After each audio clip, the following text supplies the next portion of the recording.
والمحلل لہ، اللہ کی لعنت ہے اس شخص پہ جس نے اپنی بیگم کو 3 طلاقیں دے دی ہیں اور اب اس کی بیگم اس پہ حرام ہو چکی ہے، لیکن وہ اپنی بیگم کو اپنے لیے حلال کرنے کے لیے اس کا عارضی نکاح کسی اور مرد سے کرتا ہے، جس کو ہم کیا کہتے ہیں؟ حلالہ۔ فرمایا حلالہ کروانے والا پرانا خامند اور حلالہ کے لیے تیار ہونے والا عارضی خامند دونوں پہ رب کی لعنتیں ہیں۔ افسوس ہوتا ہے کہ جب کوئی آدمی 3 طلاقیں ایک ساتھ دیتا ہے، پہلے نمبر پہ افسوس اس پہ ہوتا ہے۔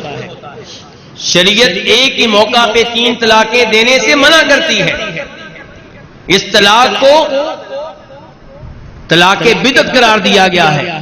سنت طلاق یہ ہے کہ آپ ایک طلاق دیں، ایک طلاق کافی ہے اگر آپ اس سے الگ ہونا چاہتے ہیں۔ آپ رجوع نہ کریں ایک طلاق دینے کے بعد، عدت کے ایام گزر گئے آپ نے رجوع نہیں کیا، وہ آپ کی بیگم نہیں ہے۔ لیکن جو بھی اڑتا ہے وہ ایک ہی موقع پہ 3 طلاقیں دیتا ہے، تو درست طریقہ کیا کہ ایک طلاق دیں۔ دوسرے نمبر پہ اگر کوئی غلطی کر بیٹھا ہے، ایک موقع پہ 3 طلاقیں دے دی ہیں، تو اس کو طلاقیں شمار کرنا، اس کے اوپر بھی افسوس ہوتا ہے۔ اور ہمارے معاشرے میں جو لوگ یہ فتویٰ دیتے ہیں کہ ایک موقع پہ 3 طلاقیں دی جائیں تو وہ 3 ہی ہیں، یہی لوگ بعد میں حلالے کا راستہ بناتے ہیں، حلالے کا فتویٰ دیتے ہیں، جبکہ حلالہ زنا ہے، بغیرتی ہے، بے حیائی ہے۔ کوئی بھی غیرت مند برداشت نہیں کرے گا کہ اس کی بیٹی حلالہ کرے، اس کی سابقہ بیگم حلالہ کرے۔ اگر غیرت ہے تو آپ کیسے برداشت کریں گے کہ آپ کی بیگم ایک رات کے لیے، ایک ہفتے کے لیے کسی اور مرد کے حوالے کر دی جائے اور پھر آپ کے پاس آئے؟ لیکن ہمارے ہاں یہ حلالہ سر عام ہو رہا ہے، دین کے نام پہ ہو رہا ہے، اور نبی علیہ السلام اس پہ لعنت فرما رہے ہیں۔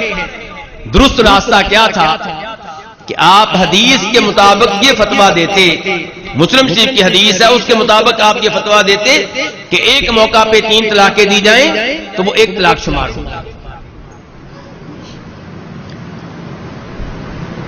اب عدت کے ایام میں رجوع ہو سکتا ہے، عدت کے بعد نیا نکاح ہو سکتا ہے اسی خامد سے، لیکن وہاں پہ نبی علیہ الصلوۃ والسلام کی حدیث کو نہیں لیا گیا، نظر انداز کر دیا گیا، اس عمل کو نہیں لیا گیا جس کے اوپر عمل تھا جناب ابوبکر صدیق رضی اللہ عنہ کے زمانے میں۔ عبداللہ ابن عباس کیا کہتے ہیں؟ مسلم شریف کی حدیث ہے کہ نبی علیہ السلام کے زمانے میں 3 طلاقیں ایک شمار ہوتی تھی، ابو بکر کے زمانے میں رضی اللہ عنہ 3 طلاقیں ایک شمار ہوتی تھی، جناب عمر فاروق کے ابتدائی زمانے میں 3 طلاقیں ایک شمار ہوتی تھی۔ پھر جناب عمر فاروق نے جب دیکھا کہ جو بھی اٹھتا ہے ایک ہی موقع پہ 3 طلاقیں دیتا ہے، تو انہوں نے صحابہ کرام کے مشورے سے یہ اعلان کیا کہ آئندہ ہم 3 کو 3 شمار کریں گے۔ یہاں پہ آپ نے غور کرنا ہے، مجھے آپ کی توجہ چاہیے ہوگی۔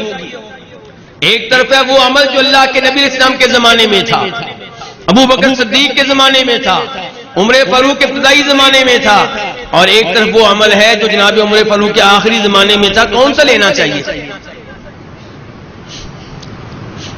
وہ عمل لیں گے جو اس شخصیت کے زمانے میں تھا جن کا کلمہ پڑا ہے، لا الہ الا اللہ محمد رسول اللہ، ہمارے نبی اور رسول جناب محمد ہیں صلی اللہ علیہ وسلم۔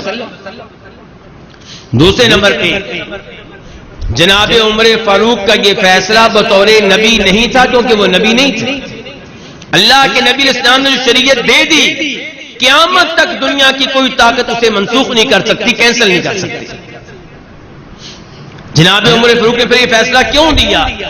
یہ ان کا فیصلہ بطور حکمران عارضی طور پہ تھا، یہ تعزیری سزا تھی ان لوگوں کے لیے جنہوں نے طلاق کو کھیل تماشا بنا لیا تھا اور ایک ہی موقع پہ 3 طلاقیں کثرت سے دینا شروع ہو گئے تھے۔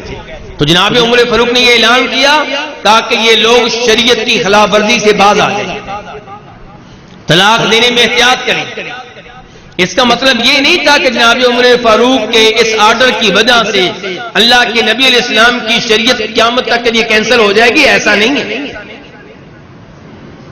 تو اس لیے صحیح بات کیا ہے کہ ایک موقع پہ 3 طلاقیں دی جائیں، وہ ایک ہی طلاق ہے، لیکن ہمارے ہاں فتویٰ کیا دیا جاتا ہے کہ 3 طلاقیں ہیں۔ اب میاں بیوی روتے ہیں، کہتے ہیں ہمارے چھوٹے چھوٹے بچے ہیں، یہ ہو جائے گا وہ ہو جائے گا، پھر اگلا فتویٰ آتا ہے کہ حلالہ ہوگا۔ انا للہ و انا الیہ راجعون، جبکہ حلالہ وہ جرم ہے جس کو پر اللہ کی لعنتیں برستی ہیں، اور نبی علیہ الصلوۃ والسلام نے حلالہ کرنے والے کو کرائے کا سانڈ قرار دیا۔ تو پتہ چلا